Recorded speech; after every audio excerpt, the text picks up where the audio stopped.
오늘 말씀의 제목을 한번 따라 하실까요? 옛 언약과 새 언약의 내용과 방법.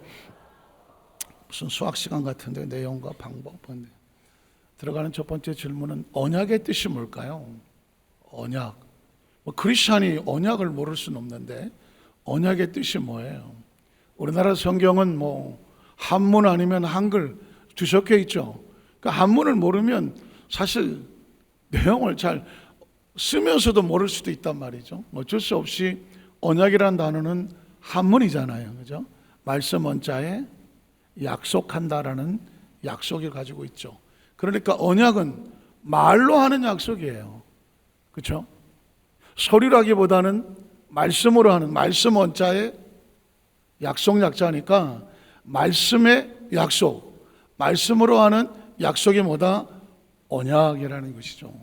그러면 서면으로 약속, 여러 가지 많은 물건으로 약속 있을 수 있는데 왜 성경은 언약이란 말을 쓸까? 약속도 중요하지만 더 중요한 건 말씀이거든요. 그 말씀이 누구의 말씀? 하나님의 말씀이거든요. 그러니까 성경은 중요한 단어가 하나가 말씀이라는 거예요. 창세기 1장 1절에도 태초에 하나님이 천지를 무엇으로 창조합니까? 말씀으로 창조하거든요. 그러니까 하나님이라는 존재는 말씀으로 나타나시거든요.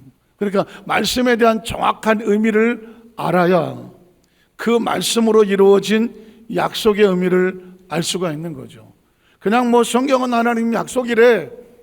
그런데 그 약속이란 의미가 사람끼리 약속과 하나님과 우리 사이 약속은 다르죠. 그분은 우리에게 무엇을 약속하셨을까요? 말씀으로 약속하셨습니다. 그러니까 하나님의 말씀, 성경에서 말하는 말씀은 우리가 말하는 그냥 말하고는 얘기가 다르죠. 왜? 그 말씀으로 천지가 창조가 되거든요. 그러니까 그 말씀이라는 것은 뭐냐면 하나님의 사고, 하나님의 능력, 하나님의 비전, 하나님의 꿈, 하나님이 누구이신지를 알 수 있는 것은 그분의 말씀 통해서 하나님 이런 분이구나, 하나님은 말씀이다라는 거죠. 하나님은 말씀이신 거예요. 그러니까 그 하나님의 말씀이 4차원의 하나님, 영이신 하나님이 3차원의 선포를 하니까 우주가 존재하고 시간이 존재하고 공간이 존재하고 만물이 존재하고 사람이 그 속에서 나오는 영으로 생명이 되어서 하나님과 교통하고 교제할 수 있으며 하나님의 영을 받은 사람은 하나님의 말씀이 들려지는 것이죠. 믿으십니까? 그러니까 하나님은 말씀하시고 하나님의 영을 가진 사람은 하나님 말씀을 듣고, 그래서 하나님은 성경을 말씀으로 기록하셨고 그리고 그 말씀으로 출애굽기에 보면 계명을 주시죠. 계명이란 또 다른 말로 말씀과 약속입니다. 말씀과 약속. 이게 얼마나 중요하냐면 요한복음 1장에 보면 태초에 뭐가 있었다? 말씀이 계시더라.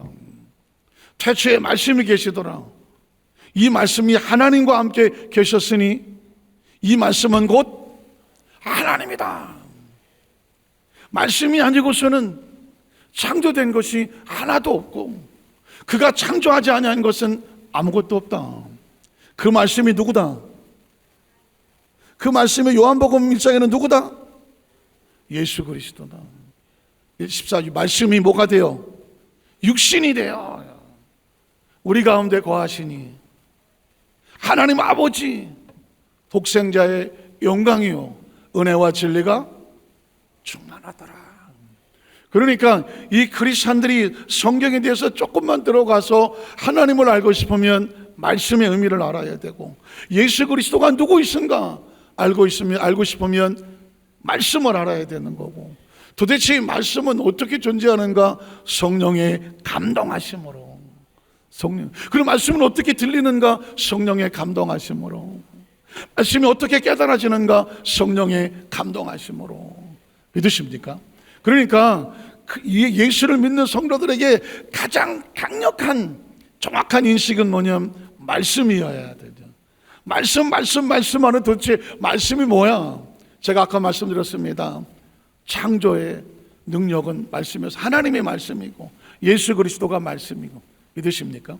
그래서 성부, 성자, 성령은 말씀으로 하나 되는 삼위일체 하나님이신 거죠. 그 말씀이 약속했다. 그건 하나님의 약속이고, 약속 안에 하나님이 계시고, 약속 안에 예수님이 계시고, 약속 안에 성령님이 계시고, 그리고 그 말씀이 언약으로 오면 도대체 하나님이 약속하신 것은 알겠는데 누구랑 약속했단 말이야? 라고 약속을 하게 되면 창세기 17장에 우리 오른쪽에 프랭카드 써 있는 것처럼 하나님이 아브라함하고 내가 너와 약속을 맺어 라실 때에 그 영어 단어는 커버넌트다, 계약이라고 나오는 거예요. 그래서 미국에 하면 유명한 커버넌트 칼리지가 있는데 계약신학대학교라는 것이 있는 거예요. 그래서 거기는 계약을 그렇게 중요해요. 우리나라도 계약신학대학교 대학원이 있을 거요. 계약이 이렇게 중요한 거예요. 계약은 뭐냐? 언약의 하나님이 자기 백성, 오늘 303이 찬양한 것처럼 한 사람을 선택하셔서 이제부터 내가 너와 뭐 할게? 약속할게. 계약할게. 계약할게. 예수를 믿는다고 하는 것은 예수님의 이름을 통하여서 우리가 하나님 앞에 뭐가 되는 거냐? 계약의 대상자가 되는 거지. 계약의 대상. 이제가 너와 계약을 맺어. 계약을 맺어. 내가 너로 큰 민족을 이루고 천하 인간 앞에서 내 이름을 높여줄 것이고 모든 사람 너로 말미암아 복을 받을 것이니 네가 복의 근원이 될 것이다. 하나님과 약속받은 백성이니까. 그러니까 우리가 누구인지를 정확히 알려고 하면 약속이 뭔지를 알아야 되고, 그분이 나와 뭐 하셨다? 계약하셨다. 한번 따라 하실까요? 하나님이 예수 그리스도의 이름으로 나와 우리와 계약하셨습니다. 예수 믿는 성도는 그러므로 계약을 맺은 사람이죠. 계약을 맺은 사람이에요. 언약의 대상자인 거죠. 그래서 우리는 뭘 믿느냐고 하면 약속을 믿는 거예요. 약속을 믿는 거라고요. 우리가 도대체 예수 믿고 청구합시다 할 때 그 어려서부터 그냥 우리는 그냥 예수를 믿는다고 하니까 예수라는 그분을 그냥 믿는 건가? 예수가 그리스도라고 하는데 예수님이 그리스도인 것을 믿는 건가? 뭐 틀린 말은 아니지만 도대체 예수를 뭘 믿는 거예요? 도대체 여러분은 예수를 뭘 믿습니까? 제가 여러분에게 예수님을 구주로 믿으시면 아멘 하십시다 이렇게 질문하잖아요. 구주를, 예수님이 구주다, 그게 나하고 무슨 상관이 있는 거예요? 예수님이 메시아다, 그리스도라고 하는 이유, 그가 그리스도다, 구주다라는 얘기는 그가 하나님의 약속을 이루신 분이다 하는 거죠. 메시아의 뜻이 뭐예요? 자기 백성을 그 죄에서 건져내시고 구원하실 분이잖아요. 예수 그리스도가 십자가에서 몸짓고 펴 주심으로 내가 다 이루었다. 뭘 이루었어요? 하나님의 예언된 약속을 다 이루었다. 예수님이 이루어 놓으셨으니까 우리에게는 이제 그 약속을 믿고 나가는 거죠. 우리는 정확하게 말하면 하나님의 약속을 믿습니다. 그 약속의 보증이 누구다? 예수 그리스도인 거거든요. 내가 그 약속의 길이요, 내가 약속의 진리요, 약속의 생명이다. 누구든지 나로 말미암지 않고는 아버지께로 올 자가 없다. 예수 그리스도를 통해서만이 약속을 맺으니까. 천하 인간에게 구원을 받을 만한 다른 약속을 주신 이가 없다. 부처님도 훌륭하시더라고. 아주 훌륭하신 분이야. 고타마 시타르타 왕궁의 왕자로 태어났지만 그 바깥 세상을 보니까 중생들이 너무 고통과 생로병사로 힘들어해. 나 혼자 이 왕궁에서 잘 먹고 잘 산다는 건 인간이 아니다. 그래서 그 왕궁을 빠져나가서 보리수 밑에 앉아서 그러다가 깨달아. 불교는 깨달음이에요. 뭘 깨달았나? 천상천하 유아 독전이다. 하늘과 땅 아래 보니까 아무것도 없다. 나 혼자 있다. 나는 누구냐? 아무것도 아니다. 무아, 지경, 무아. 없을 무자에다가 나 아자. 없어. 색즉시공. 보이는 것은 다 공이다. 그러니까 천상천하 유아덕전 깨달은 나 하나밖에 없는다. 내가 보니까 이 세상의 모든 것들은 없는 거다. 생로병사도 사실은 없는 거다. 그러니까 없다고 생각하면 무슨 고통이 있느냐. 사랑하는 사람을 두지 마라. 못 만나서 괴롭다. 미워하는 사람 두지 마라. 아주 맨날 보여서 힘들다. 그러니까 사랑하는 사람도 없고 미움도 없다. 너도 없고 나도 없으니 이 세상은 색적 시공이다. 아무도 없다. 인간의 만사라고 하는 것은 일체 유심조도라. 다 마음먹기 달렸더라. 내가 없다면 없는 거고 내가 아니라면 아니라는 거고. 그러니까 철학적으로는 아주 중요한 거예요. 철학으로는 불교를 따라갈 깨달음이 없어요. 그런데 안타까운 건 뭐냐면 창조주가 없어. 불교에는 창조주가 없어. 왜? 아무것도 없으니까 창조가 있을 리가 없잖아요. 아무것도 없는데 뭐. 아무것도 없으니까 창조주가 없지. 창조주가 없으니까 너도 없고 나도 없고 아무것도 없지. 그러니 여러분 보십시오. 기독교는 철저하게 하나님의 말씀으로 가득 찬, 온 우주 만물이 하나님으로 가득하고 우리 하나님의 사람들 속에도 하나님의 영으로 가득하고, 믿으십니까? 그러니까 이 말씀에 대한 정확한 개념이 필요한 거예요. 전 지금 시대는 어떤 시대인지 아세요? 모으는 시대가 아니야. 지금 시대는 깨달아서 한 사람 한 사람이 자기를 무장하는 세대라는. 혹시 아십니까? 지금 대한민국에서 여성들도 군대를 입대하게 하려고, 지금 여성이 군대를 입대하게 하면 어떤 어려움이 있고 어떻게 해야 되나, 지금 뭐 국방부에서 정신없이 이런 것들을 계획합니다. 왜 그런지 아세요? 대한민국 국군이 몇 만이에요? 60만 했고 60만 장병이었어요. 근데 지금 11만이 줄었어. 50만이 안 돼. 적어도 북한하고 대치를 하고 있는데 이 싸우려고 하면 기본적으로 최하 50만이야. 최하. 근데 지금 50만이 안 돼. 49만 뭐 이래. 그런데 이게 점점 떨어져. 국가안보 태세에 이게 남자 징병 제도만 가지고는 이 군을 어떻게 할 수가 없어. 그래서 여성들을 징병은 아닐지 몰라도 군에 들어갈 수 있도록 성별을 따지지 아니하고 군에 입대할 수 있는, 그랬을 경우에 생겨난 모든 것에 대해서 이미 하사관 장로들은, 장교들은, 부사관들은 좀 다 여성들이 있으니까 지금 이런 시대가 올 줄은 꿈에도 생각을 못했잖아요. 시대가 얼마나 바뀐지 아세요? 작년 올해 여의도 순복음교회에 장로 장립을 하는데 올해만 하더라도 여성 장로 작년에 8명, 올해도 10명이 넘더라고. 시대가 점점 이제는 교회 안에서도 그 재직과 직분들이 장로님 되신 분이 이렇게 많지가 않아.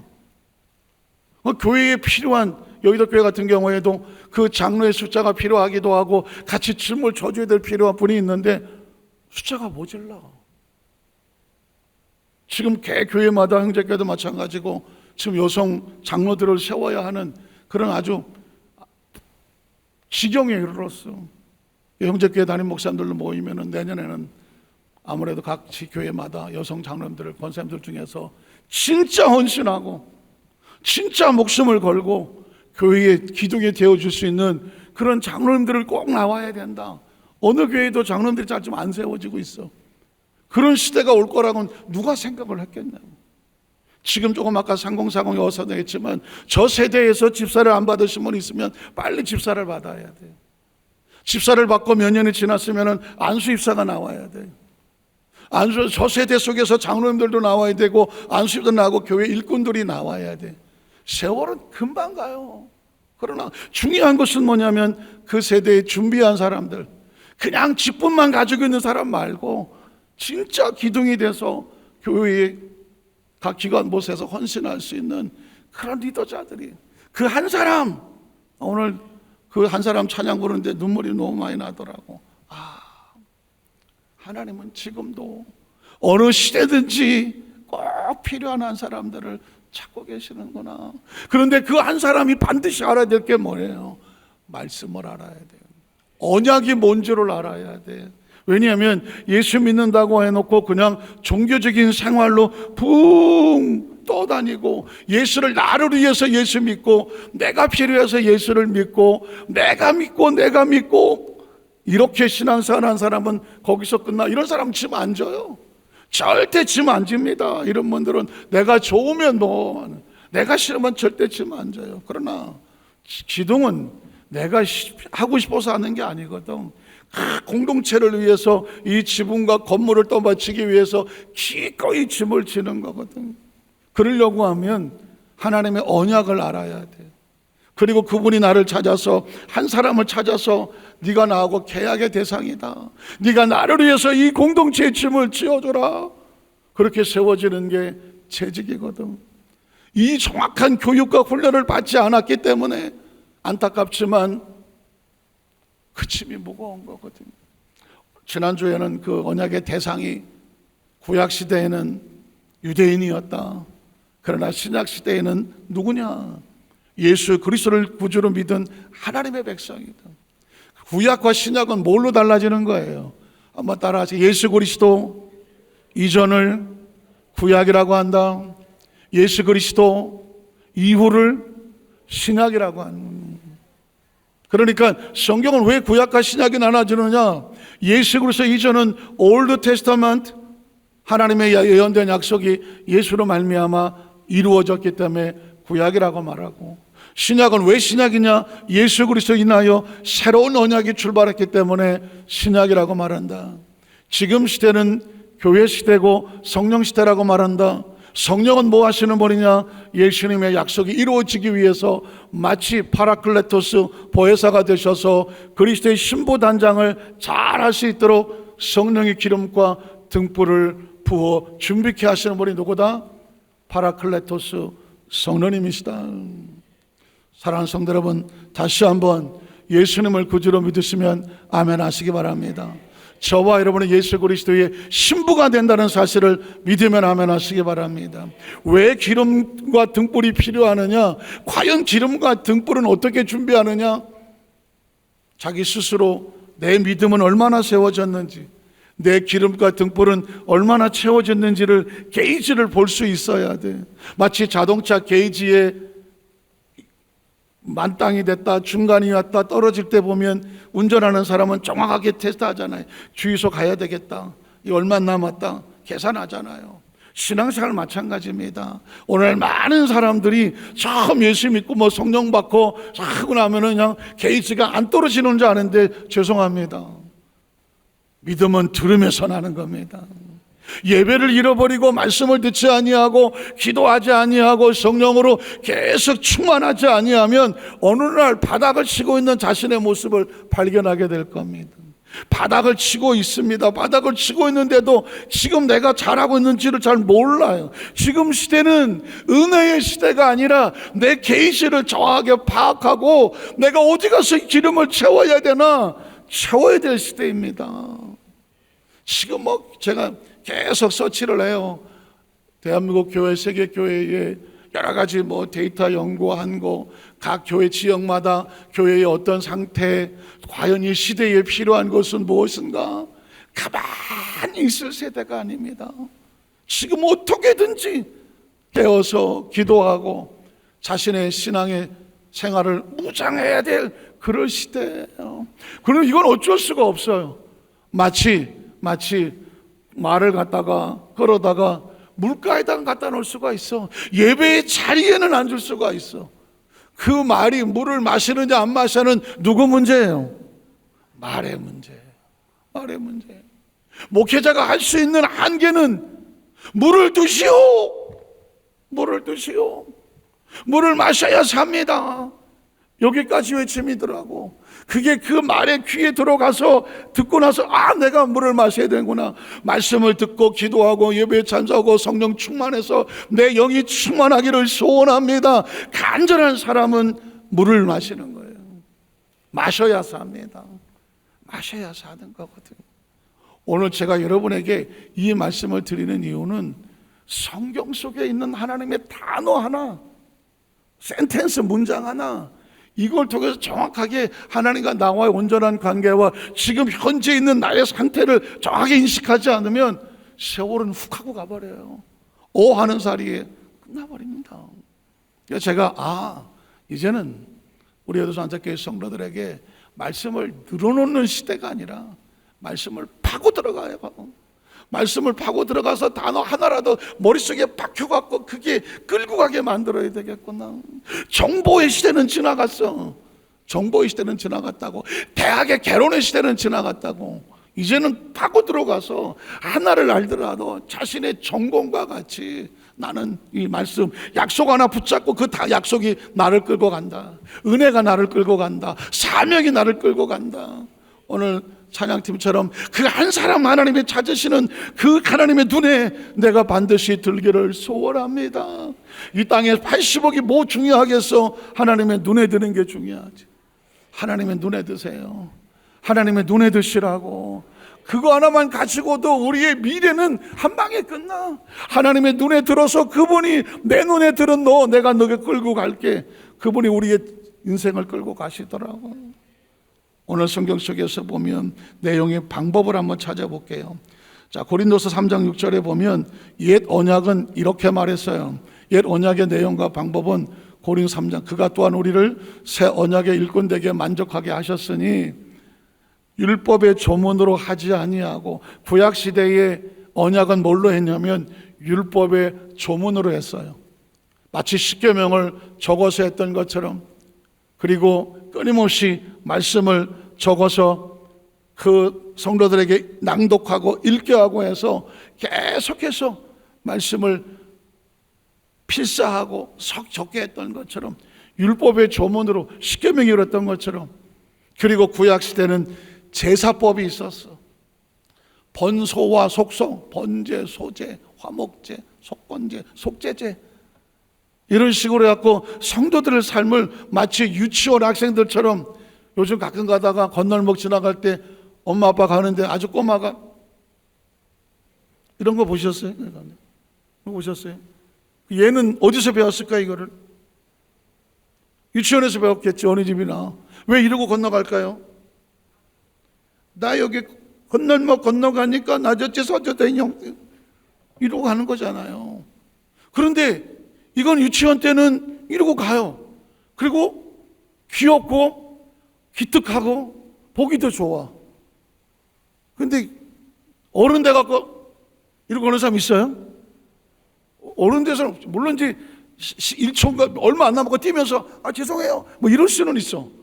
그렇지만 어른 돼갖고 아저씨 건너주세요 이런 사람은 없어. 그러면 꼬마들이 어른도 안 하니까 이렇게 가면 될까요? 아닌 거예요. 구약시대의 성도들은 죄송하지만 유치원생 같은 거예요. 애굽에서 나온 지 얼마 안 돼. 430년을 애굽의 문화 속에서 저 태양신을 섬기고 거기서 이루고 다녔다고. 광야를 통과하면서 겨우 이제 하나님이라는 인식을 한다고. 그 가나안 땅에 들어가서 어떻게 살아야 될지 유치원생처럼 하나님이 일일이 이거 해라, 이거 하지 마라, 야 너 제사는 이렇게 번제 소제 이렇게 드려라. 구약은 그냥 줄줄이 다 적어놨어. 이렇게 해야지. 그랬더니 어떤 문제가 벌어졌느냐? 구약시대의 성도들이, 유대인들이 시키는 대로 하다가 보니까 시킨 대로 못하는 사람이 있어. 그러니까 거기서 뭐라 하냐면 야 나는 이거 잘하는데 너는 이렇게 못해 하면서 판단하기 시작을 해. 사실은 이렇게 유치원에서 가르치면서 하는 것은 안전하라고 하는 거거든. 안전하라고 하는 거야. 야 나 이거 잘하는데 너는 왜 못하니? 판단하라고 하는 게 아니거든요. 그래서 예수님 보니까, 유대인들이 보니까 뭐 하냐면 어떤 사람은 율법을 잘 지켜, 어떤 사람은 율법을 잘 못 지켜. 그러다 보니까 사람들이 율법을 가지고 다니면서 야 너는 너 3계명부터 못 지켰어. 너는 못 지킨 놈이야. 아유 야 우리 10계명 다 지킨 일로 모여. 못 지킨 절로 모여. 판단하고 정죄하고 손가락질해. 그래 놓고는 겉으로는 잘 지키는데 속으로는 미움 원한 불평을 다 하면서 뭐 양도 잡고 뭐도 잡고 하면서 속으로는 딴짓을 해. 그때 하나님께서 보니까 이 백성이 제사는 지내는데 마음에 나를 사랑하는 마음이 없어. 다시 말해서 조심스럽지만 예배는 나왔지만 하나님을 사랑하는 마음이 없어. 형식은 있는데 하나님의 마음이 편하지가 않아. 기억하십니까? 제발 좀 성전에 양이나 염소나 가져와서 그거 잡아서 피 좀 뿌리지 마라. 기름 좀 짜놓지 마라. 내가 아주 그 피냄새하고 기름에 아주 질렸다 이런 말을 하십니다. 아니 가져오긴 누가 가져오라 그랬는데? 하나님이 가져오라 그랬는데.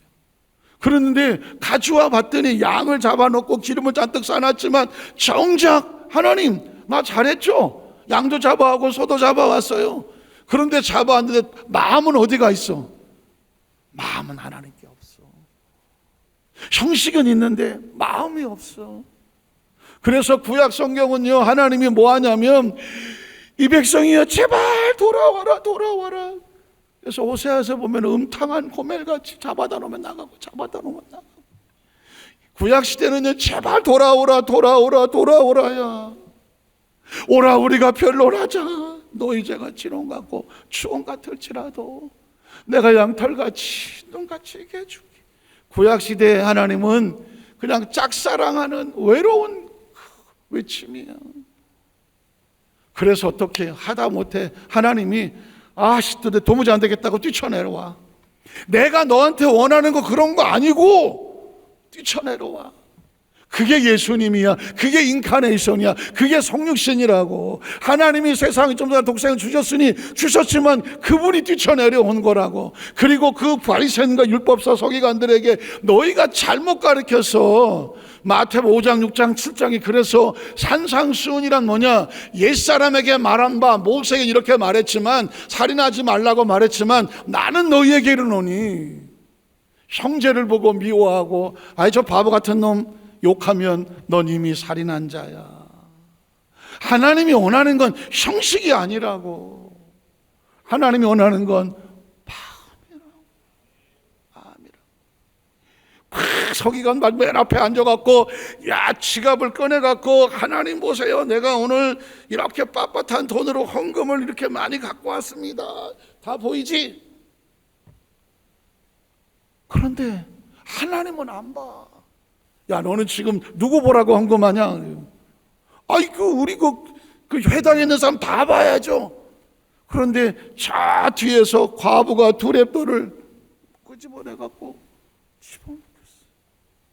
예수님의 눈은 그 과부의 두렙돈을 본다고. 왜? 그 얼마 되지도 않는 돈인데 저 과부는 자기 생활비에 전부를 드렸다. 그러니까 예수님께서 하나님이 원하는 건 뭐냐? 마음이야, 마음. 정성이라고, 눈물이라고. 신앙은 어디서부터 왜 예수님이 오셔야 됐느냐? 왜 산상수훈이 필요했느냐? 형식이 아닌 마음. 지금 이 시대도 마찬가지예요. 예수 신앙생활을 오래 하다 보면 아주 무서운 경각심을 가져요. 저는 평생 제 마음속에 어려서부터 신앙생활을 했기 때문에 제가 제일 경각하는 게 뭐냐면 매너리즘이야. 매너리즘. 익숙한 예배, 익숙한 기도, 익숙한 신앙생활, 익숙한 종교생활.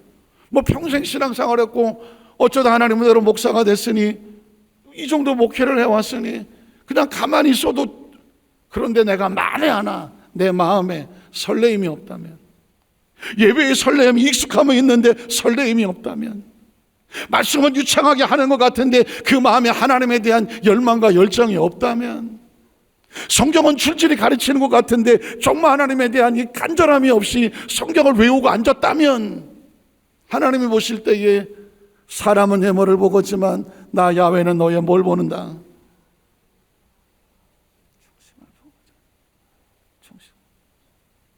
기억하세요? 전 그래서 속이 타는 거예요. 우리 여도서 한달교회 모든 성도들, 왜 성경은 먼저 된 자가 나중되고 나중된 자가 먼저 된다고 말합니까? 먼저 된 자가 나중될 수가 없는데 어떻게 세월을 뒤로 돌립니까? 나중된 자가 먼저 될 수가 없다고요. 어떻게 그 세월을 이겨냅니까? 뭐가 가능합니까? 마음이죠. 마음입니다. 전 제가 이 정도 목회를 했다고 해서도 절대로 목회의 경력이 어쩌고 뭐가 어쩌고 아무것도 해서 아무것도 없어. 나는 마지막 끝까지 하나님 앞에서 빨간 명찰단 수련 전도사 같은 심정으로 찬양에 반응하고 기도에 반응하고 말씀에 두려워하고 예배에 드려도 그냥 예배에 설레이고 그리고 그 감격하고 감동하고 익숙하지 않으려고 뻔하지 않으려고 세련되지 않으려고 아주 뭐 첫째로 둘째로 셋째로 해먹고 아주 화려하게 하지 않으려고 하나님의 마음이라도 터치가 되기를 원하고 오늘 예배에 참석하는 우리 모든 성도들의 마음속에 하나님의 성령의 터치가 있어서 오늘 예배 드리고 갔습니다가 아니라 성령이 내게 주시는 마음의 뭉클거림이 있어서 그 처음 기도 한마디 하더라도 진실이고 말씀 하나가 진실이고 전 그런 우리 여러분 한자교회 성도님들이 되어지시기를 주님의 이름으로 간절히 축복합니다. 기도하겠습니다. 전능하신 하나님 아버지,